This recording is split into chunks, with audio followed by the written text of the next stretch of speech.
retour sur notre plateau après donc la première partie pour la suite de cette émission débat Diaf TV, un débat interactif comme vous avez pu le constater. Alors je voudrais poursuivre donc avec vous très cher Jean-Claude Wanamanga. Il y a aujourd'hui l'actualité africaine de toute façon est marquée par cette revendication sur la rupture avec le franc CFA. Et on a d'ailleurs entendu Mamadou Koulibaly, qui était l'ancien président de l'Assemblée nationale ivoirienne, dire au sujet de Trump que Trump, selon lui, c'est la chance de l'Afrique, contrairement à ce que fut Barack Obama. Qu'est-ce que vous en pensez? Oui, sur le franc CFA, vraiment, c'est une histoire assez essentielle pour un État. Nous parlons de liberté, nous parlons d'indépendance, nous parlons de démocratie, mais je ne vois pas comment un pays peut se dire indépendant si il ne maîtrise pas son système immunitaire. Alors, il est très important que les États africains, que ce soit de manière individuelle ou collectif, je veux dire, qu'ils trouvent une solution pour cette monnaie qui nous vient de la France, qui est d'ailleurs faite en France, battue en France, je crois, à Chamalières ou quelque chose de ce genre. Par ailleurs, c'est un problème assez délicat. Pourquoi? Parce que ceux qui battent cet argent savent ce qu'ils gagnent sur cet argent. Est-ce qu'ils vont se laisser faire? Est-ce qu'ils vont laisser cette manne qui leur arrive comme ça s'éloigner? Je doute fort. Et c'est très important qu'on sache, que les États africains sachent que tout sera fait pour les mettre les uns contre les autres, pour empêcher qu'ils battent leur propre monnaie. Tu vas certainement me poser la question de savoir que ceux qui sont sortis, qu'est-ce qu'il y en a été, mais je veux te dire, mais ceux qui sont sortis, quel était leur poids dans la société, dans l'économie africaine, voire dans leur sous-région. C'est très important.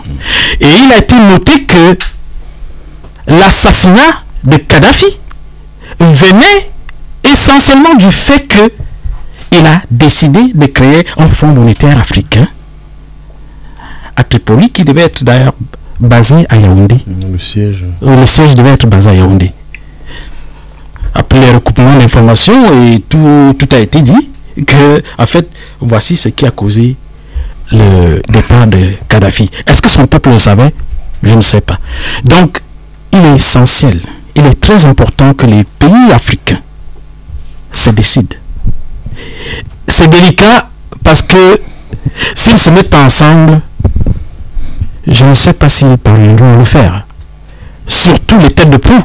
Et quand je parle de têtes de proue, je vois la Côte d'Ivoire en Afrique de l'Ouest, je vois le Cameroun en Afrique centrale, mais il faudrait que ces pays, têtes de file, se fassent aider. Je regarde du côté du Zaïre, l'ex-Zaïre, mon frère risque de se fâcher. Oui, Congo démocratique. Ils ont créé le franc congolais, qu'on appelait Zaïre à l'époque, je ne sais pas comment il s'appelle maintenant. Franc congolais. Le franc congolais, donc, tout court. Quel a été le gain par rapport à la création de ce franc congolais? Quelle est même la parité de ce franc congolais? Parce que j'ai ouï dire il y a des années que pour acheter une baguette dans une boulangerie, il fallait apporter des valisettes de francs congolais pour acheter une baguette. Je ne sais pas si c'était une caricature, certes, c'est dépassé, donc ça n'existait.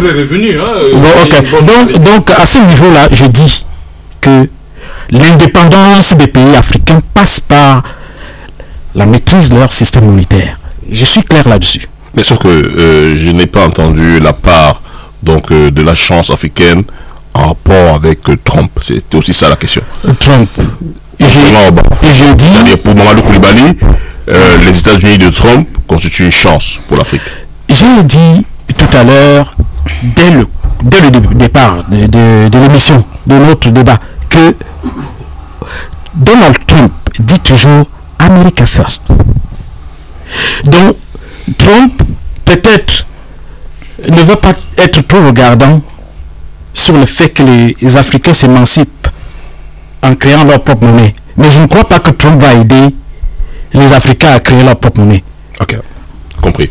Alors, Abdelaziz, Mamadou Koulibaly, hein, ce n'est pas n'importe qui, c'est quand même l'ancien président de l'Assemblée nationale ivoirienne. C'est un économiste. C'est aujourd'hui l'un des grands chantres de la rupture avec le franc CFA. Est-ce que cela a du sens aujourd'hui de l'entendre dire que l'administration de Trump est une chance pour l'Afrique?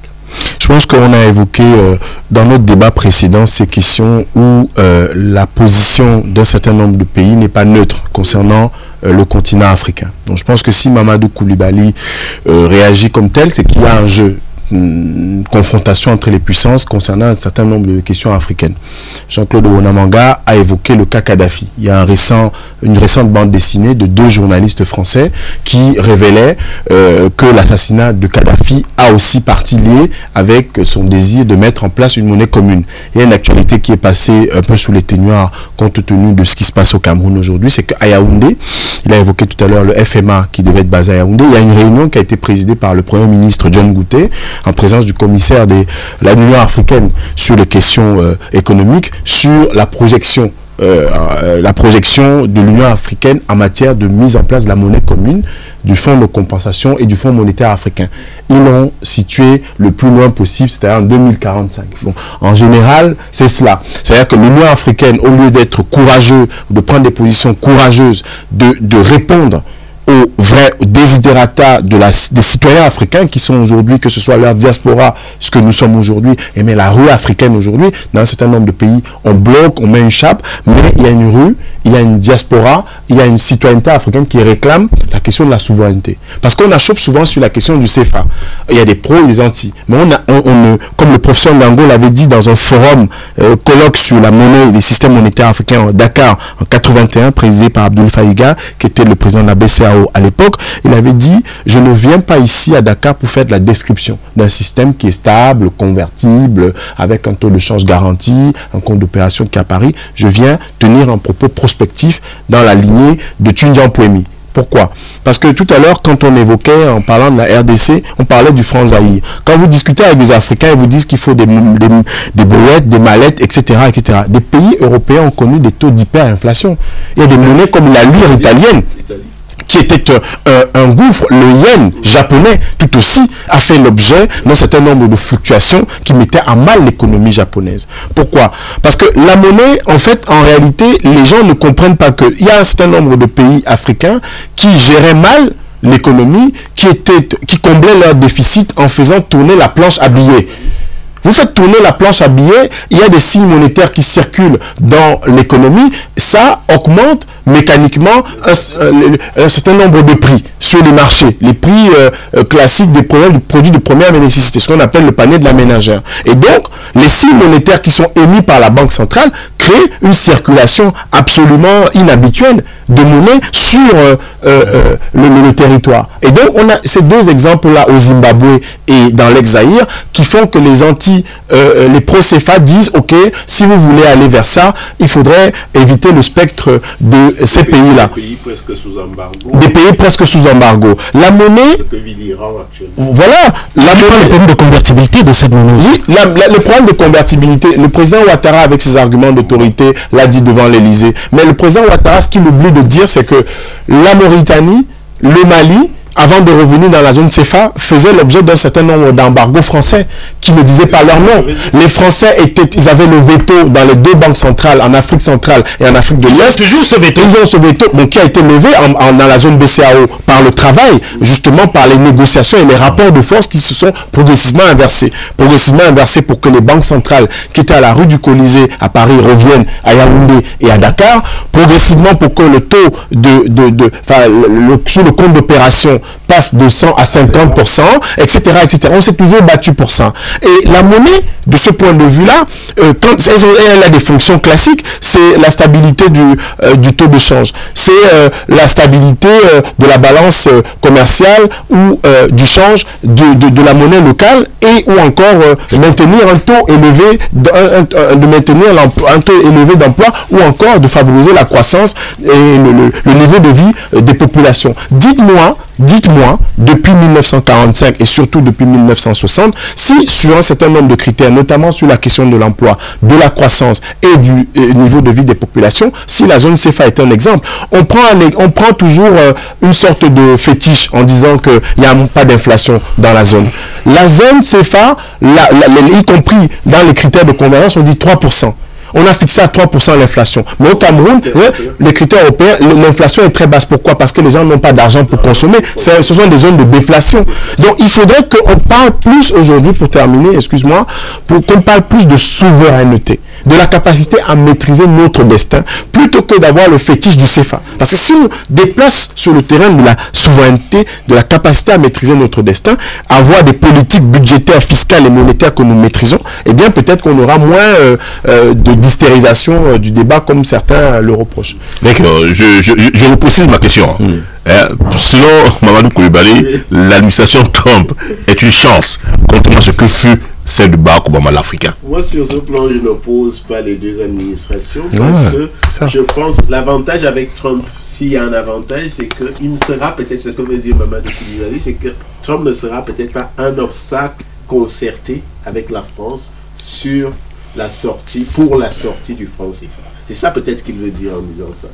Mais sur le fond, en fait, ce qu'il veut aussi dire, c'est que il faut reconnaître sur le débat sur le franc CFA qu'il a énormément évolué. Et que grâce aux mobilisations, parce qu'il faut le dire, hein, hier encore, les Amazones manifestaient à Chamalières pour contre ça. Parce qu'au départ, ce qui était vu comme un tabou a sauté. A sauté parce que, y compris nos partenaires aujourd'hui, la France a intégré qu'il y aura une sortie du franc CFA. Et c'est pourquoi je dis, c'est pas tant ce que Trump dit qui doit nous préoccuper, c'est ce que nous, de façon concertée, nous allons faire pour cette sortie que la France a déjà actée. C'est ça que je veux dire. Et parce que, au fond, qu'est-ce qui se passe? Dans quelques semaines, dans 2 semaines, il y aura le président chinois qui va arriver en France. L'un, on parlait, c'est là où dans la continuité du débat qu'on a eu avant, entre le visible et ce qui se dira derrière, certains pensent que dans les discussions que le président français et le président chinois auront, il y aura la question du franc CFA. Parce que pour la Chine aujourd'hui, être une monnaie de référence, que le yuan soit une monnaie de référence dans une monnaie africaine, c'est très important. Il se joue actuellement sur notre dos ou derrière notre dos des choses importantes qui relèvent, comme nous disons souvent, de notre souveraineté. Le franc CFA en est une. Et ceux qui souvent s'arrêtent juste aux déclarations d'Alassane Ouattara, c'est là aussi où il faut dire les choses comme elles sont. Des chefs d'État qui souffrent d'une carence de légitimité ne peuvent pas défendre le franc CFA. Soyons honnêtes. Quand on parle du franc CFA, ayons un débat technique avec des experts, comme savent le faire des experts. Il y a des économistes togolais qui et parlons avec des chefs d'État africains légitimes, des représentants africains légitimes. Parce que la France a acté qu'il y aura une sortie du franc CFA. Et ce n'est pas à elle de nous dicter les conditions qu'on devra adopter. Nous, l'idéal serait qu'on s'adosse à un panier de monnaies de référence, qui peuvent être le yuan, qui peuvent être le dollar, qui peuvent être... D'ailleurs, nos principaux partenaires, c'est la Chine aujourd'hui, c'est la Chine. C'est ça qu'il faut acter. C'est ça qu'il faut acter. Il ne faut pas qu'on aille vers ce débat avec à nouveau la France qui nous dicte les conditions, comme elle a fait au moment où 100% de nos réserves étaient encore déposées dans les comptes d'opération pour nous concéder 60% et après 50%. Disons en amont que nous allons de manière concertée vers cette sortie du franc CFA qu'elle-même a déjà acté et que nous sortirons de ça avec un accord, comme on dit, gagnant entre les parties. Et parce que il y a aussi un débat qui est malsain qu'on nous fait ces derniers temps, qu'on fait sur les Africains, en disant que c'est l'extrême droite italienne qui a remis le débat sur la table et donc nous surfons sur ça. Nous n'avons pas attendu les non, pas du tout. Italienne pour savoir que c'est l'extrême droite qui a profité, qui a saisi. C'est un débat basique sur la souveraineté. On parlait de souveraineté sur des questions diplomatiques. Voilà. Souveraineté d'abord et financière. Si vous ne maîtrisez pas, si on ne la maîtrise pas, vous ne de quoi parle-t-on? Parler du reste. C'est ça que je veux dire. Ok. Alors, Karim Maïzo, vous qui avez donc aussi fait l'expérience d'une monnaie propre au Congo, qu'est-ce que cela vous inspire donc ces propos de Mohamed Koulibaly qui pense qu'avec l'administration Trump, l'Afrique a plus de chance qu'avec celle de Obama l'Africain? Ben voilà, en filigrane hein, dans ces propos, ce qu'on remarque, c'est quoi? C'est que l'Amérique intervient de façon néfaste pour l'Afrique. Oh, on a un président qui n'est pas sorti de l'establishment de Washington, qui dit America First, quelqu'un qui ne connaît même pas l'Afrique, qui a parlé de shitole, donc des états de merde. Donc quelqu'un qui va pas trop, à force de regarder ailleurs, de regarder son nombril, ne va pas s'occuper, je vais dire globalement, de vos affaires, et vous allez vous débrouiller seul, sans qu'il ne vous mette les bâtons dans le roue. C'est ce que ça veut dire en réalité. Mais ce qu'il a semblé oublier dans ses propos, c'est qu'aux États-Unis, les pouvoirs ne se trouvent pas qu'à la Maison-Blanche. C'est suite au système check and balances, les pouvoirs se trouvent partout. Au Congrès, à la CIA, etc. Les complexes militaires. Donc, si le président ne s'intéresse pas à l'Afrique, qu'il sache que la CIA, le Pentagone, l'establishment s'intéressera à l'Afrique. Donc le problème, ce n'est pas une chance que le président américain soit ce qu'il est. La chance, on doit se la donner, on doit la saisir, on doit être debout pour opposer aux autres, disons, un rapport de force sur la scène internationale pour que nous soyons respectés. Alors, lorsqu'il compare avec Obama, les gens se sont dit, Obama, il est d'ascendance africaine, il venait pour résoudre les problèmes de l'Afrique. Monsieur, pendant son mandat, a fait un effort mais surhumain pour ne pas apparaître déjà comme le président des Noirs et ensuite comme un Africain. Comme ça. Mais il n'en était pas un quand même, non? Il n'était pas un président pour les Noirs aux États-Unis, il était président américain. Non, mais ce qu'il dit est... Mais on parlait tantôt de la disparité des pouvoirs aux États-Unis. Donc le président américain n'est pas tout puissant comme ça. Mais non, ça qu'on a souvent. Non. Mais son pouvoir, ça transparaissait que monsieur faisait un effort mais particulier pour ne pas apparaître comme un président communautaire. Il voulait être justement le président des États-Unis. Et à ces propos, parce que souvent en Afrique, quand on regarde les autres, on regarde les États-Unis, c'est toujours, on s'est mis en position de, quelqu'un qui subit, d'un continent qui subit. Alors, on s'est mis en position d'un continent qui subit, et on s'est mis en position d'un continent qui subit, et généralement, on est trop regardant sur ce que les autres pensent. Voilà. Or, il y a un phénomène, hein, les gens n'ont pas fait attention. Ces derniers temps, la presse a parlé du meilleur président américain pour l'Afrique. Mais moi, je dirais le président américain le moins nocif pour l'Afrique, c'était qui? C'était George Bush. Hein. Quand on demande aux Africains, George, ah non, il est mauvais. Mais qu'est-ce qu'il a fait? On va vous parler de l'Irak. Comme si les Irakiens sont solidaires par rapport à nos malheurs. Parce que c'était le grand ami à Mobutu. Mais en réalité, non. Et toute la famille Mobutu. La lutte contre le sida, la Gora et tout ça, il a mis en place des véritables programmes pour l'Afrique qu'aucun autre président n'a fait. Mais les Africains n'ont pas vu tout cela, ils ont tout simplement vu qu'il a mené une guerre en Irak. Mais si on regarde concrètement, chiffre à l'appui sur le plan bilan, en tout cas des 10 derniers présidents américains, c'est le meilleur président, un peu Kennedy, j'ai dit 10, j'exagère, bon disons, après Kennedy. Kennedy a d'abord mis combien de temps? 3 ans seulement, est-ce qu'on aurait pu vraiment jauger Kennedy, c'était juste par rapport aux questions internes américaines, le mouvement des droits civiques. Par rapport à l'Afrique. Donc, George Bush, c'était les meilleurs, mais les gens n'y font jamais attention. Donc, l'autre, c'est tout simplement parce qu'il ne s'occupe pas de l'Afrique. La deuxième chose avec Donald Trump, c'est un président atypique. Il dit tout haut ce que tout le monde pense tout bas. Il est pas diplomatie, Twitter. Avec les autres, on vous aime, on vous respecte, on n'est pas raciste. Si c'est là, vous avez des États, ok, améliorer un peu les droits de l'homme. L'autre vous dit droit en face que vous êtes des États de merde. Il est dit clairement droit en face.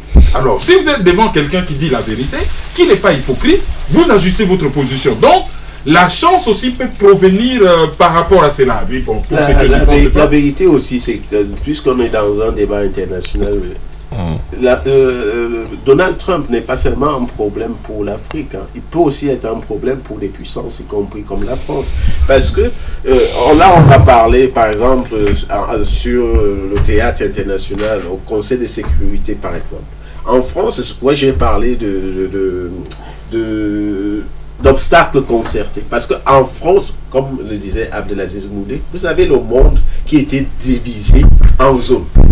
En zone. C'est-à-dire que quand on abordait les questions africaines, la zone africaine noire francophone, sur la scène internationale, c'est la France qui était notre représentant. Des crises pouvaient prendre de l'ampleur comme celle qu'on a vue sur le Rwanda pendant un moment. Les Américains étaient en retrait. Ils étaient en retrait, pas tellement parce que ils n'étaient pas touchés au sens, mais simplement parce qu'on avait une délimitation en zone d'influence. Donc, ce que Mamadou Koulibaly veut aussi dire, c'est qu'avec Trump, il y a comme une cassure de ça. C'est-à-dire que vous n'avez pas un homme politique, il n'est pas un homme politique classique américain. Ouais. Il vient d'un autre secteur. Et donc, il n'a pas le langage codé que pouvait avoir Obama, Clinton, par rapport à lorsque Hollande avait fait un certain choix stratégique sur l'Afrique, sur tel pays africain. Obama, de manière tout à fait par solidarité diplomatique, s'alignait, même s'il avait des réserves, il s'alignait. Vous avez, Barack Obama l'a dit sur la crise libyenne, par exemple, que sur la crise libyenne, ça aura été la plus grave erreur qu'il a faite. Mais il s'est aligné, à partir du moment où Sarkozy avait pris une option, par solidarité, il s'est aligné. Mais maintenant, on a un phénomène, on peut avoir un phénomène de déconnexion, y compris sur certaines crises. Moi, j'attends le moment où, au Conseil de sécurité, sur une crise dans un pays africain, les États-Unis ne suivront pas la France. Ou iraient même vers un veto ou sur... Là, j'attends ce moment-là, comme ce qu'on a parfois sur certains autres pays, comme le Venezuela, ou même le Venezuela, où la Russie pose son veto lorsque les États-Unis... Là, j'attends ce vrai moment-là. Ça, ce sera le moment crucial. Où il y aura un changement, alors, le signe d'un changement. Sur le franc CFA, de ce qu'on a pu entendre donc, de Mamadou Koulibaly, c'est qu'il y a deux camps. Il y a un camp qui, en ce moment, se fait diriger par des officines françaises sur comment sortir du franc CFA, et notre camp qui se fait donc, qui est organisé depuis l'Afrique, notamment je crois en Côte d'Ivoire et au Ghana. Oui. Et est-ce que finalement on n'est pas là dans une situation qui risque de prendre un coup dans cette tentative de sortie du franc CFA, étant donné, quand on sait les moyens que la France a aujourd'hui contre ceux de ces Africains qui sont volontaires? Il y a la question de la sortie immédiate. La sortie immédiate, pour la plupart des activistes de la rue africaine, de ceux qui portent ce combat, Nicolas Gbowou sur le plan intellectuel, technique, Nicolas Gbowou, Kakonu Bukpo, la sortie immédiate. La sortie progressive sur un certain nombre d'années, ou les réformes à l'intérieur du système. Donc je crois que ce sont les trois scénarios qui sont généralement avancés. Sur la question de la sortie immédiate, eh bien, les rapports de force sont défavorables à ceux qui le souhaitent. Parce que ceux qui veulent que... Je ne vais pas vous couper. On est bien d'accord. Mais tu dis, aujourd'hui, il y a deux courants de pensée. Ceux qui sont vraiment dictés par les officines françaises en France. Ça, c'est la réforme. Et ça c'est la réforme à l'intérieur. Ça, c'est la réforme du système. Oui, alors, ça, c'est réforme de l'intérieur, changement de nom, réforme de l'intérieur, des améliorations, comme ce que le France CFA a toujours été. Parce que tout à l'heure, vos analyses étaient plutôt de nature à dire qu'il faut désormais décider par nous-mêmes, ce qui est bon pour nous. Alors, la question qu'on peut se poser, au vu de ces deux stratégies qui sont en place, notamment celle qui est dictée par la France, depuis la France, et puis celle qui est organisée par les Africains depuis l'Afrique, c'est est-ce que celle des Africains va prospérer au vu des forces aujourd'hui? Je parlais des rapports de force. Il n'y a déjà pas d'harmonisation au niveau de la question. Ouais, je parlais des rapports de force. Pourquoi je parlais des rapports de force sur la sortie immédiate? Parce que le Nigeria a donné un ultimatum au Sénégal et à la Côte d'Ivoire. Ces deux réunions, notamment à la réunion de Niamey, qui ont donné des ultimatums pour dire qu'on ne peut plus attendre. Il faut que la position de la Côte d'Ivoire, il parlait tout à l'heure d'harmonisation, que la position de la Côte d'Ivoire et du Sénégal soit, qui prennent une position définitive pour que la monnaie de la CEDEAO, qui devait déjà être 2020, on a repoussé ad vitam aeternam, mais jusqu'à ce que deux pays, le Nigeria et le Ghana, disent nous sommes prêts. Techniquement, nous sommes prêts. Nous avons les acquis de la gestion, de l'expérience de la zone CFA, de la zone CEDI, des anciennes zones sterling, etc. Nous savons déjà gérer nos monnaies. Et donc, il faut y aller. Ceux qui freinent les 4 fers sont le Sénégal et la Côte d'Ivoire qui sont les tenants de la réforme à l'intérieur du système. Donc, d'une sorte de changement cosmétique. Or, ceux qui disent qu'il faut sortir progressivement sont ceux qui s'alignent sur cette question de monnaie commune africaine, tiens, au niveau de l'Union africaine. Ceux qui pensent que la question de la CEDEAO et de la CEMAC, il peut y avoir une discussion. Je rappelle que le gouverneur de la Banque centrale et le président de la commission de la CEMAC ont dit qu'il fallait, à Paris, qu'il fallait crever l'abcès, parce que sinon on allait laisser ça. Moi ce mépris vis-à-vis des activistes de la rue, je ne le supporte plus. Les patrons des banques centrales africaines, et Kako l'a bien explicité, Kako fait partie de cet establishment-là. Il a été à la BCAO, il a été ministre de la prospective au Togo. Donc c'est quelqu'un qui sait de quoi il parle. Donc l'argument d'autorité qui consistera à dire que le débat s'est hystérisé et que c'est Ouattara qui connaît le milieu de l'affaire, non, ça ne tient plus la route. Ce d'autant plus que Tunian Poemi a posé les bases théoriques de la contestation du système et que d'autres, après lui, ont continué le travail. Donc en résumé, c'est une question de rapport de force aujourd'hui et d'harmonisation des positions. Parce que si la Côte d'Ivoire, le Sénégal rejoignent les pairs de la CEDEAO, il y a une monnaie de la CEDEAO qui va être battue en 2020. Voilà la question qui se pose aujourd'hui. Voilà la question qui se pose. D'accord. Alors, Jean-Claude Onamanga, sur la même question. Vous pensez que les Africains ont des chances de créer les conditions de la rupture avec le franc CFA par eux-mêmes? Les Africains ont largement les moyens de cette politique monétaire, de leur future politique monétaire. Mais ce n'est pas là le problème. Le problème, c'est est-ce que ils vont pouvoir le faire? Il y a beaucoup de pesanteurs, hein? Il y a beaucoup de pesanteurs de contingence qui font en sorte qu'aujourd'hui, si chacun ne prend pas sa responsabilité, rien ne sera fait. Je vous ai dit que ce franc CFA ne va pas se lâcher comme ça du jour au lendemain.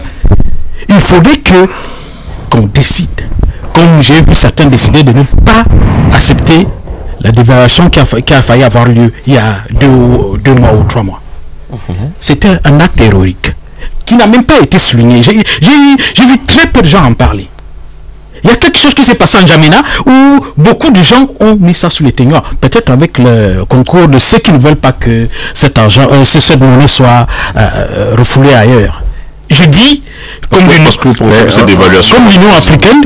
africaine, si les pères africains se comportent comme ils le font à l'Union africaine, où ils viennent, ils se réunissent, ils disent blablabla, et puis ça s'arrête là, cette monnaie ne va pas changer, elle ne va pas partir de sitôt, entre guillemets. Il faudrait que chacun prenne sa responsabilité et l'assume. D'accord. Alors, oui, Kamil Maïzo, vous avez l'expérience donc des monnaies entre guillemets nationales. Oui, c'est toujours une fierté d'avoir sa monnaie nationale qui porte peut-être le nom du pays. Et de temps en temps, on peut avoir des soucis. À l'époque de Mobutu, il y avait une inflation, vers la fin, il y avait une inflation terrible. Mais le pouvoir de Mobutu était sous embargo. Et avec le tout premier gouvernement de Joseph Kabila, le professeur Matungulu, qui est aux États-Unis, candidat à l'élection présidentielle, avait complètement saigné l'économie. Et on a une monnaie plus ou moins stable. De temps en temps, on a un petit coup de grisou qui déstabilise un peu l'économie. Mais au niveau de la monnaie, c'est stable. Et au niveau du franc CFA, il y a une dimension symbolique et psychologique. C'est que le franc CFA apparaît comme une monnaie coloniale. La colonisation, c'est terminé. La génération africaine qui était en contact avec la colonisation doit passer. Les jeunes Africains d'aujourd'hui sont capables de tenir leur pays en main. Ils ont étudié en Afrique, ils ont étudié partout dans le monde. Lorsque nous sommes dans des universités occidentales, ils ne sont pas plus intelligents que nous, on ne va pas continuer à avoir cette monnaie qui psychologiquement rappelle la colonisation, même par les noms. Déjà en Afrique, la monnaie de l'Afrique de l'Ouest n'est pas convertible avec la monnaie de l'Afrique centrale. Étant dans la même zone monétaire. Voilà, je vis ici en France une monnaie qui est garantie par la Banque de France, une monnaie qui est fabriquée ici. On refuse là de payer ses impôts avec, c'était symbolique. Ça fait longtemps. Techniquement, il y a des choses qu'on peut creuser là-dessus, c'est très simpliste, hein, caricatural. Ce qu'il a fait, mais bon, il se serait présenté avec les dollars, on ne l'aurait pas pris, mais sauf que le franc CFA, il y a quelque chose en commun entre la France et l'Afrique, et cette monnaie n'est même pas convertible ici, déjà. N'est même pas convertible. Donc, il y a une dimension psychologique par rapport à la souveraineté des États africains dans cette affaire de franc CFA. Et ensuite, il y a certains pays africains, parce que nous sommes dans un débat panafricaniste. On sait que lors des élections en Côte d'Ivoire, je vis sur Internet, ouais, de quoi les Camerounais se mêlent. Bon, nous autres qui passons dans beaucoup de médias, on reçoit des fois des réactions du genre, ouais, mêlez-vous de la RDC, il y a trop de problèmes. Ça on connaît. Mais sauf qu'il y a certains pays africains qui, pour nous autres Africains, lorsqu'on voit certains comportements, ça dérange. Il y a eu des déclarations, par exemple, du président Macky Sall, sur certains dossiers, même sur les desserts qu'on offrait au Sénat, qui avaient dérangé tout le monde en Afrique. On voit en Côte d'Ivoire, on ne peut pas comprendre, par exemple, qu'est-ce que ça signifie, les boulevards Giscard d'Estaing ou Charles de Gaulle à Abidjan. Après, quand le président Ouattara vient faire certaines déclarations, nous autres Africains, techniquement, il peut avoir raison. Hein, c'est un expert, il a étudié aux États-Unis. Il peut avoir raison techniquement. Mais politiquement et psychologiquement, ces genres de déclarations, ça blesse beaucoup d'Africains. Il n'avait pas besoin, il était sur le perron, il partait. Il n'avait pas besoin de rappeler les journalistes et de démontrer qu'il a été ci, qu'il a été ça. C'est un argument d'autorité. Pour après donner des arguments envers une monnaie qui commence psychologiquement à poser problème en Afrique, même si économiquement ça fonctionne bien, mais sur le plan politique et sur le plan psychologique, défendre les francs CFA, ça donne l'impression d'être l'avocat du diable. D'accord, merci. Oui. Sur tous les plans, n'en déplaise à des présidents respectables, éminemment respectables comme Alassane Ouattara, le CFA pose des problèmes. On parle de l'aspect psychologique, mais il y a aussi un aspect qu'on souligne moins, qui peut aussi être techniquement important quand on va aborder ce problème, c'est que on a maintenant deux zones qui ne fonctionnent pas à la même vitesse sur le plan économique. Je ne sais pas, vraiment, l'Afrique de l'Ouest et l'Afrique centrale, non, c'est pas nouveau. Non, parce que l'intégration est plus accélérée, comme dans la zone de l'Afrique de l'Est, etc. Donc, quand on parle aujourd'hui, en termes techniques, à des vrais économistes, ils vont vous dire que c'est là le problème véritable. Mais sinon, la faisabilité même de la monnaie en tant que telle, on peut y aller. Mais simplement, ce qu'il faut dire et redire aux gens, et de parler de manière simple, qui est de dire que quand vous vendez du pétrole, vous vendez des matières premières, on les vend en dollars, souvent en devises. 50% de ces devises restent à part. C'est 50% qui se retrouvent soit à la Banque centrale en Afrique de l'Ouest, soit en Afrique centrale. Quand bien même nos partenaires français peuvent nous dire que c'est dérisoire par rapport au poids économique français, tout le monde sait que cet argent-là, ces milliards qui se chiffrent en euros de devises africaines, sont importants dans la balance d'un pays comme la France. Quoi qu'on dise, là parlons vraiment techniquement, de manière simple, pour faire comprendre aux gens que des États, en 2019, ne peuvent plus se permettre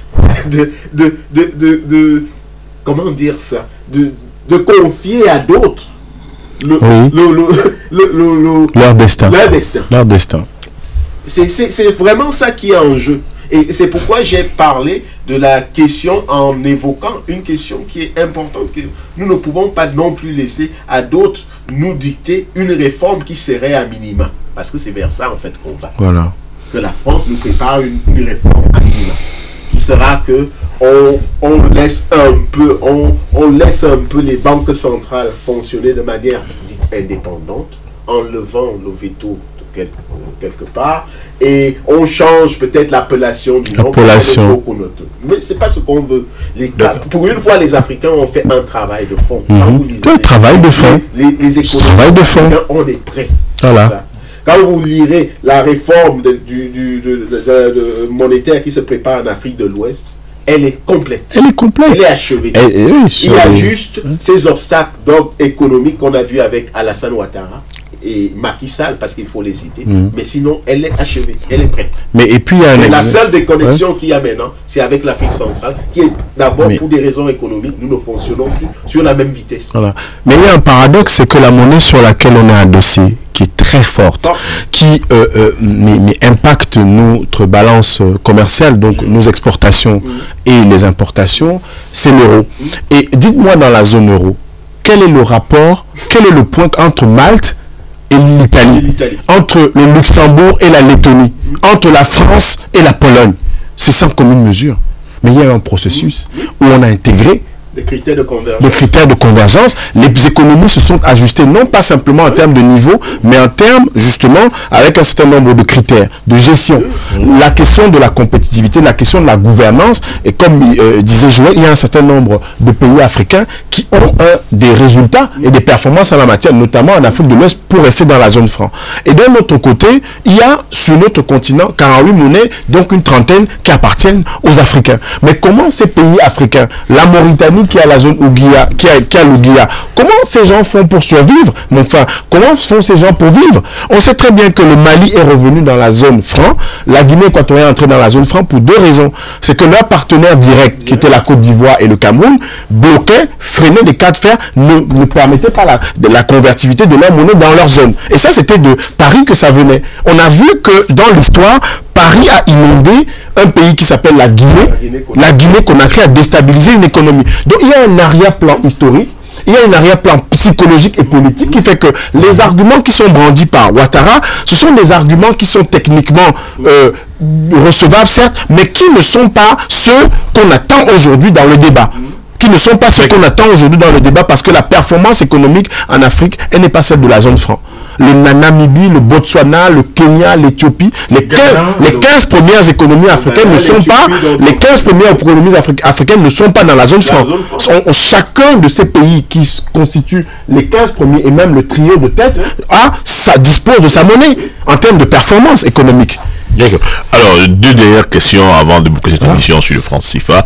Je voudrais commencer ces deux questions avec Jean-Claude Ouanamanga. Jean-Claude Ouanamanga, hier c'était l'opinion camerounaise et même africaine en général qui pense que on a beau quitter le franc CFA, mais tant qu'on aura des dirigeants comme ceux qu'on a par exemple au Cameroun, rien ne changera. Que le tout n'est pas de changer monnaie, mais c'est d'abord de rechanger les mentalités dans l'administration, dans la direction d'un pays.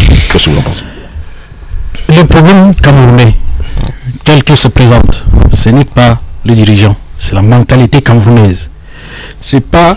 Et il n'y a pas quelqu'un qui est libre de cette mentalité? Non, nous ne sommes pas des enfants. Le Cameroun n'est pas constitué des petits-enfants qui sont à la cour de récréation, qui ont besoin d'un directeur d'école ou des maîtresses qui vont surveiller. Le Camerounais est essentiellement malhonnête. Si le Camerounais ne change pas son comportement, cette mentalité de vouloir... Regardez ce qui se passe.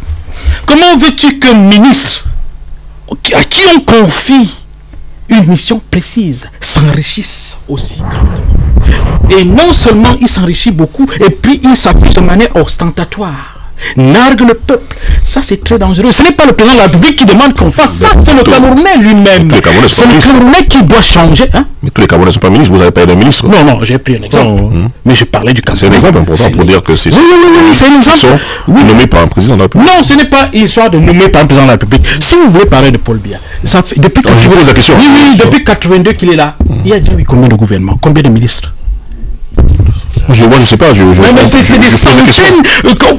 On nomme des gens, mais dès qu'ils arrivent, ils s'empiffrent. Et vous voulez dire que c'est le président de la République on va te nommer demain, tu vas nommer des gens qui vont aussi s'empiffrer de la même manière. Ce n'est pas. La dictature est finie. L'époque où. Oui, l'époque où. Si tu as connu l'époque Aïdjo. Malheureusement, moi je n'ai pas connu. Moi j'ai connu l'époque Aïdjo. Je sais que tu as gagné l'époque. Moi j'ai connu mais c'est très bien. C'est important ce qu'il dit. Mais on aura plusieurs occasions de parler de tous ces sujets. Non, mais excuse-moi de prendre. Ce qu'il dit, c'est que les parle de mentalité. un pays, l'économie, la culture d'un pays, la gouvernance, et oui, il y a des facteurs comme les mentalités, des facteurs psychologiques. On a parlé pour la monnaie tout à l'heure. Prenons le ministre. Mbengo a eu des prédécesseurs comme ministre de la Défense au Cameroun. Il s'appelle Sadou Daoudou. Il s'appelle Makano Abdoulaye. Il s'appelle Gilbert Nzetungi. Il s'appelle Jérôme Abondo. Il s'appelle Meyemeve. Regardez Souaïdjo dont on parle. Est-ce que vous connaissez un ministre Souaïdjo qui était reconnu comme milliardaire? Ça n'existe pas. Pourquoi? Parce que précisément, il y avait l'œil du lynx. Parce que les mentalités de corruption, elles ne sont pas nées aujourd'hui. Il y a une balise. Quand vous avez dans un pays, Guingassa, Unamanga et Joël Didier Ngo, le Cameroun en l'occurrence, peut-être que l'Alex Aye, on a connu l'examen de situation. Moi, j'ai grandi dans une famille où on nous disait qu'il y avait des examens de situation. Que quand vous avez un signe apparent de richesse, un signe extérieur de richesse, il y avait quelqu'un qui peut vous dire, mais où est-ce que vous avez trouvé ça? Si dans votre parking, il y a 3 ou 4 voitures, véhicules, comment ça se fait que au Cameroun, en 1996, on adopte une constitution qui était certes contestable. La constitution du 19 sur le sujet, 96. On ne se perd pas. Il m'a rappelé en 96, au Cameroun, on a adopté une constitution qui, dans son article 66, prescrivait que le chef de l'État, jusqu'au plus modeste gestionnaire public, déclare ses biens. Ça fait 23 ans. Nous sommes en mars 2019. L'Assemblée nationale du Cameroun a voté une loi en avril 2005, autant pour moi, ça fait exactement 14 ans, une loi qui encadre la déclaration des biens. 14 ans et 23 ans. Comment ça se fait que dans un pays, on en soit encore, ayant lancé une opération de lutte contre la corruption en 94, on en soit encore à faire du spectacle. Oh non! Finissez pour qu'on le laisse parce qu'on est presque à la fin. Alors, on vous laisse continuer. Oui, moi je n'avais pas fini mon propos. Mais ça, c'est un débat interactif. Oui, tout à fait. Okay, ce que je voulais dire, c'est que au temps d'Aïdjo, il y avait des ministres riches, mais ils savaient se faire discret. Ça ne veut pas dire qu'il n'y avait pas de ministres riches. C'est cette nuance que je voulais signaler d'abord. Ensuite, pour dire qu'au temps d'Aïdjo, l'argent ne circulait pas comme Biya est venu ouvrir les caisses pour construire le pays. Quand Biya arrive en 82, il dit on construit le pays. On laisse terminer. On construit le pays. Venez, on construit le pays. On investit. Et quand on ouvre les caisses, les gens se servent. Ils se servent comme ils veulent. Aïdjo gardait de l'argent. Il me souvient, il n'était pas encore là, comme il a dit. Il n'y avait pas de route entre Yaoundé et Douala. Moi, j'étais à l'école à Douala, je revenais à Yaoundé. Il n'y avait pas de route. Donc, quand il arrive, il accélère le processus. On va me dire que ce sont des projets d'Aïdjo, mais je vais dire que c'était dans les cartons, dans les deux. On avait tout fait. Et quand on dit, tu ne peux pas dissocier Aïdjo de Biya. C'est une continuité. Il faut déjà aussi noter ça. Et dans cette continuité, il y a eu l'ouverture des caisses pour dire on investit, on a essayé d'économiser, maintenant investissons. Mais ce qui a été malheureux là-dedans, c'est que ceux qu'on appelait pour venir construire le pays s'obstinaient à voler jusqu'à ce jour. Pourquoi être étonné de voir qu'on en arrive à cette... Sur la question, on va laisser, vous avez fini, non, on laisse finir d'abord. Alors, moi je pense qu'il y a un principe que nous semblons oublier.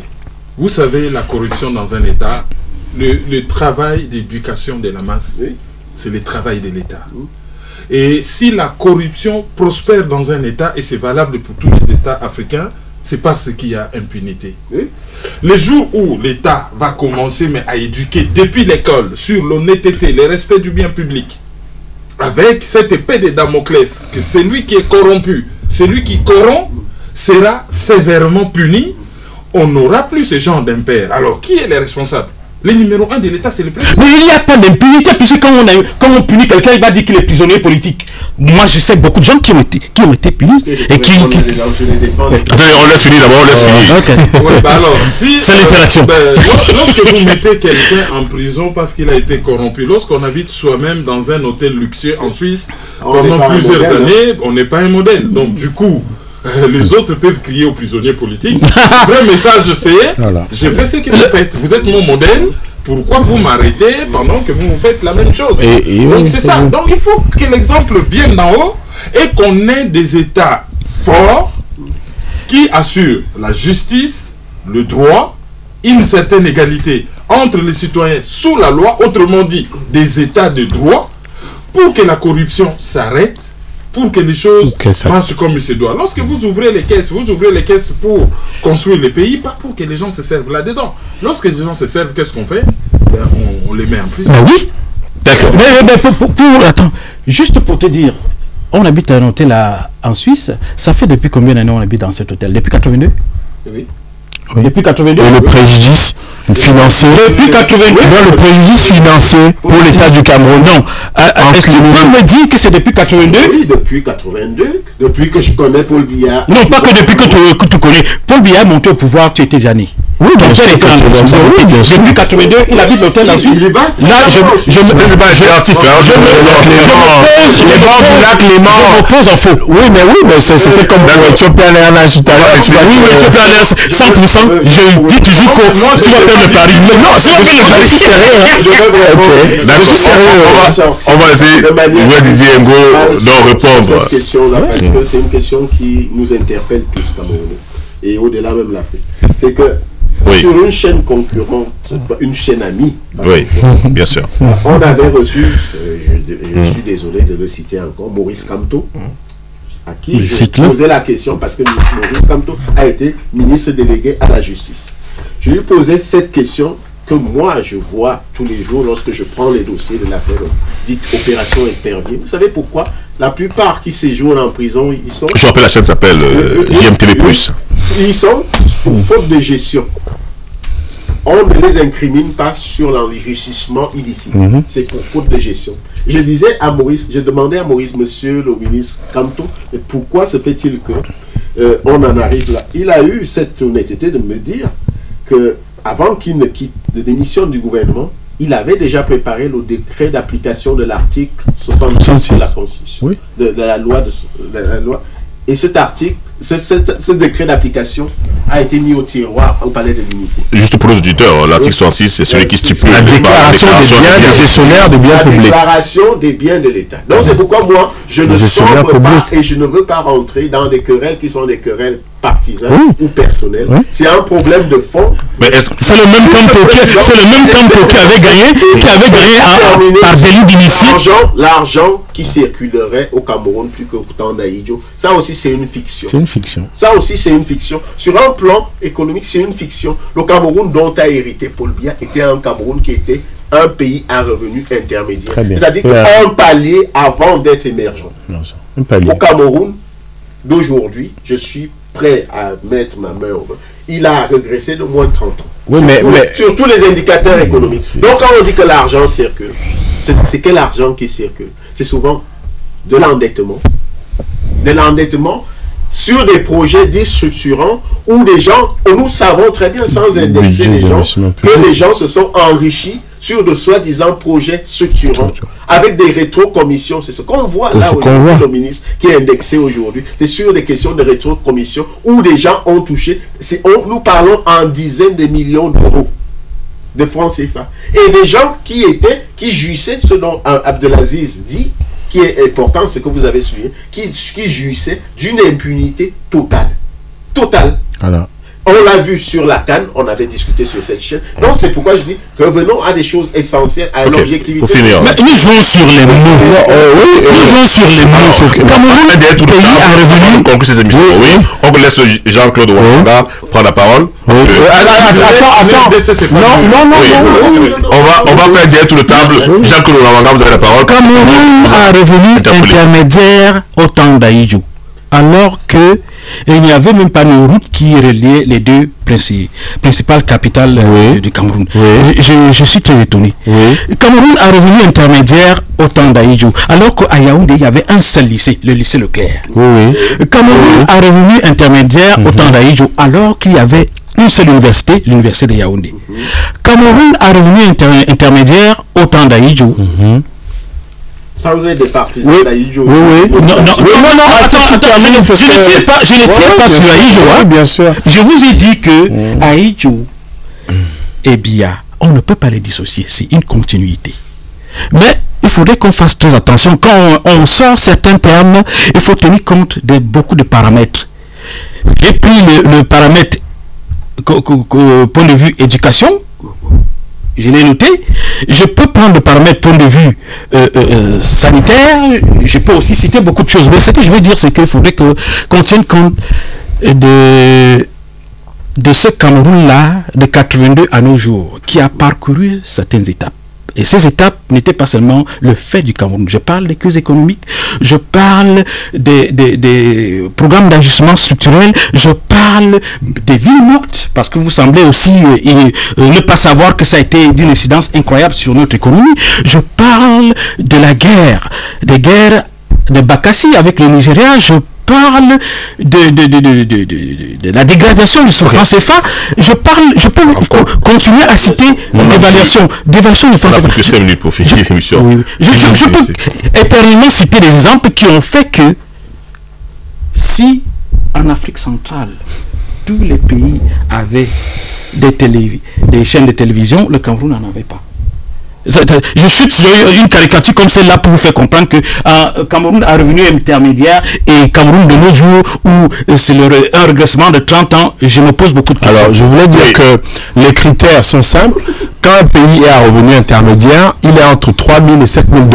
C'est ça. Le Gabon est un pays à revenu intermédiaire, non pas parce qu'il est développé, il est un pays industrialisé, mais ce sont des critères que le Cameroun a adoptés. Je rappelle simplement, dans le résumé exécutif du document de stratégie pour la croissance et l'emploi, qui est la boussole et la Bible en matière d'émergence du Cameroun, le Cameroun a 4 objectifs, dont de devenir un pays à revenu intermédiaire entre 2010 et 2020. Être un nouveau pays, atteindre le stade de nouveau pays industrialisé à l'horizon 2035, et puis consolider la paix, la stabilité, la démocratie, le discours classique habituel. Et le Cameroun a dit aussi réduire la pauvreté à un niveau socialement acceptable. Passer de 40% de taux de pauvreté monétaire en 2006 à 10% en 2020. C'est ce que le Cameroun a dit. Or, entre 2006 et 2019, je suis désolé, le Cameroun a 40% de taux de pauvreté monétaire.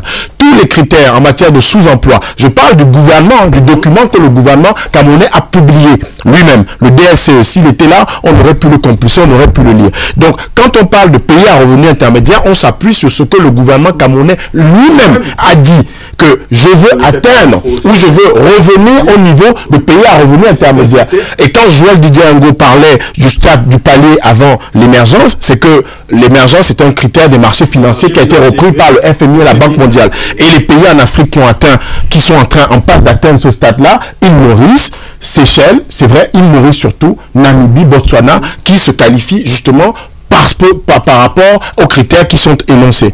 Je vais terminer sur 2 choses. La première, c'est que la une de Cameroun Tribune en 82, le 6 novembre 82, le 7 novembre 82, les finances publiques sont saines, le pays se porte bien. Dixit Paul Biya Bimvondo Barthélemy. C'est-à-dire que Paul Biya hérite de finances publiques saines d'un pays qui se porte bien, et dans le verbatim de ce discours-là, vous avez des fondamentaux. Parce que le Cameroun part de 1961. À partir de 1961, le Cameroun a 5 plans quinquennaux. Quand vous évoquez l'axe lourd, Yaoundé-Douala, quand vous évoquez le pont en eau profonde de Kribi, quand vous évoquez l'aéroport de Simalène, et Touti Kanti, ou encore des infrastructures sportives, on a le document du 6e plan quinquennal, le boulevard du renouveau à Yaoundé, les immeubles à Makam, les immeubles Camtel, etc. Ils figuraient déjà et budgétisés sur des comptes hors budget qui avaient été placés sur des comptes à l'étranger, en Suisse, sur un certain nombre de comptes. Et je rappelle qu'au Cameroun, il y a eu 400 chantiers abandonnés. 400 chantiers qui auraient pu permettre que sur les 77 000 km de route globale, parce qu'il y a 50 000 km de linéaire au Cameroun, et puis 20 000 à peu près gérés par la CDC et les communes, sur ces 50 000, on est parti de 1000 km bitumés à 6 000 aujourd'hui. Parce que progressivement, on avait prévu, on s'était projeté. Le Cameroun, c'était un pays qui était administré. Moi, je fais partie des Camerounais qui sont très réservés sur la gestion du président Aïdjo, sur le plan des libertés, sur le plan des droits de l'homme, mais il faut s'interdire de faire du révisionnisme parce que Paul Biya lui-même l'a reconnu en 82. Et que subséquemment, sur sa gestion, on peut invoquer la dévaluation de 94, on peut évoquer les ajustements structurels, mais le Cameroun n'est pas le seul pays africain qui a connu... Non, on ne parle pas des pays africains, on parle de Cameroun. Tu parles de budgétisation. Non, tu parles de budgétisation.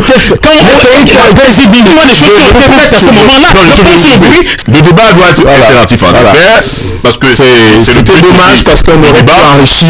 Je voudrais effectivement que dans ce débat interactif, qu'il soit audible, qu'on puisse le suivre. À un moment donné, quand on ne peut pas le suivre, je suis obligé de prendre la main. Alors, moi, je voudrais vous proposer donc de prendre votre dernier tour de parole sur la question d'origine, qui était celle de savoir s'il est possible de prospérer dans des conditions de mauvaise gestion avec sa propre monnaie. En d'autres termes, la question est de savoir est-ce que la rupture avec le franc CFA changera quelque chose dans des républiques où la gestion est calamiteuse. C'est qui vient de présenter la rupture contre le franc CFA comme étant la panacée, se trompe. Il y a deux débats en filigrane. Le premier débat, c'est la gestion. Nous devons gérer le bien public avec orthodoxie. Ça, c'est le premier débat. Le deuxième débat, c'est la souveraineté. Et la souveraineté implique la responsabilité. C'est-à-dire, vous gérez avec orthodoxie, mais vous veillez à être souverain. C'est-à-dire, je suis mûr, majeur, compétent pour me gérer moi-même. Parce que systématiquement, on sort du franc CFA, tout va bien. Non, vous sortez du franc CFA parce que sur le plan psychologique, sur le plan souveraineté, vous voulez recouvrir votre souveraineté, mais à côté, vous gérez avec orthodoxie. Et vouloir raccourcir les choses du genre, oui, on sort du franc CFA, tout va bien, sortir du franc CFA ne fait pas pousser les autoroutes, sortir du franc CFA ne fait pas construire des écoles, mais lorsqu'on sort du franc CFA, il faut savoir gérer la nouvelle monnaie. Il faut savoir que le monde d'aujourd'hui, il n'y a pas que les industries extractives, il y a aussi les services. Il faut savoir transformer ce qu'on produit en Afrique. Il faut avoir des États. Libéralisme, certes, ok, mais il faut donner une place prépondérante aussi au monde, au privé, pour booster l'économie. Donc moi, je pense qu'on doit faire attention qu'il n'y ait pas de raccourcis. Et puis, il y a ces fléaux dont on parlait tout à l'heure et qui a donné lieu à un débat épique. C'est la corruption en Afrique. Tant qu'il y aura impunité, tant qu'on ne va pas combattre ces fléaux, on aura toujours des problèmes. Alors, pour rassurer certains Camerounais qui vont nous regarder et qui ne vont pas réfléchir, ils vont dire, bon, comment est-ce qu'on attaque les Camerounais? On n'attaque pas les Camerounais. Non, ici on est africain d'abord. Ouais, on est d'abord africain. Aussi Camerounais, aussi Congolais. Pour nous autres panafricains, c'est pas mieux ailleurs. Voilà. C'est pas mieux au Togo, c'est pas mieux en RDC. En RDC, on a un président qui est venu avec des bottes. Je dis bien des bottes. Démunis. Nous, on l'a vu venir. Démunis. Aujourd'hui, lui et sa famille, ils contrôlent, mais tout. Et quand je dis tout, ça se chiffre en milliards. Les fiches dévoilées par Bloomberg se trouvent encore sur Internet. Les fiches de Wikileaks se trouvent encore sur Internet. C'est scandaleux et je vous dis, ça se chiffre en milliards. La loi dit en RDC, lorsque vous venez, vous faites une déclaration du patrimoine. Lorsque vous partez, vous faites la même déclaration. Là, monsieur Samba, on ne parle plus de déclaration du patrimoine. C'est peut-être une maladie africaine alors. Ben, ou alors l'Afrique francophone. C'est une maladie, surtout l'Afrique centrale, c'est le ventre mou de l'Afrique. C'est la partie de l'Afrique, une des parties parmi les plus riches, mais c'est vraiment le ventre mou de l'Afrique. Et le nouveau président qui est arrivé, c'est une obligation constitutionnelle. Apparemment, je n'ai pas de preuves, on nous dit qu'il aurait fait une déclaration qu'il a déposée à la Cour constitutionnelle. Or, cette déclaration est destinée à être rendue publique. Et pourtant, on ne nous rend pas public parce que il ne suffit pas de faire cette déclaration. Il faut qu'on pose aussi la question d'où vient cet argent. Et si vous n'avez jamais travaillé, comme c'est le cas pour l'actuel président, vous ne pouvez pas sortir des millions de votre compte. Il faut juste expliquer d'où ça vient. Donc, c'est un problème. C'est un fléau continental. Le Cameroun, ce soir, nous a servi tout simplement d'exemple pour les débats. Merci, merci, Kevin Maïzo. Alors, Jean-Didier Ngo pour la conclusion. Pour votre conclusion. Bien sûr, je reprends la même conclusion, c'est qu'on ne peut pas déconnecter la question de la gestion monétaire à la bonne gouvernance. La bonne gouvernance, ce n'est pas un terme occidental. La bonne gouvernance, ça veut dire que lorsqu'on est un chef de l'État ou un dirigeant d'un pays, on a une obligation de résultat, pour faire simple. On ne peut pas, comme on le voit en Afrique centrale, parce que c'est vraiment l'Afrique centrale aujourd'hui qui est le bastion obscurantiste du continent sur tous les plans, s'adosser, parce que certains le font, on a vu Idriss Déby soutenir d'ailleurs la sortie du franc CFA. Mais c'est qu'il y a des dirigeants comme ça nous seront d'aucun apport si nous sortons du franc CFA, parce qu'ils n'ont pas la culture du résultat. Ils n'ont pas la culture du résultat, et à la limite, le trésor français a toujours été une aubaine pour eux, parce qu'à chaque fois qu'ils ont des problèmes, ils savent que quelqu'un va les régler. Alors qu'un dirigeant d'un pays, même la RDC ou d'un autre qui a la maîtrise de la monnaie, c'est qu'il est adossé à une certaine orthodoxie. S'il sort un peu ce qu'on voit au Ghana, les conséquences sont là. C'est pourquoi nous ne faisons pas de la sortie du franc CFA quelque chose de dogmatique. Faisons vraiment de ça la possibilité de regagner la souveraineté au plein sens du terme en Afrique.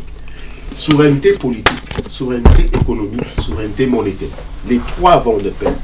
L'un ne va pas sans l'autre. Nous n'allons pas continuer avec des dirigeants irresponsables tels qu'on les a actuellement.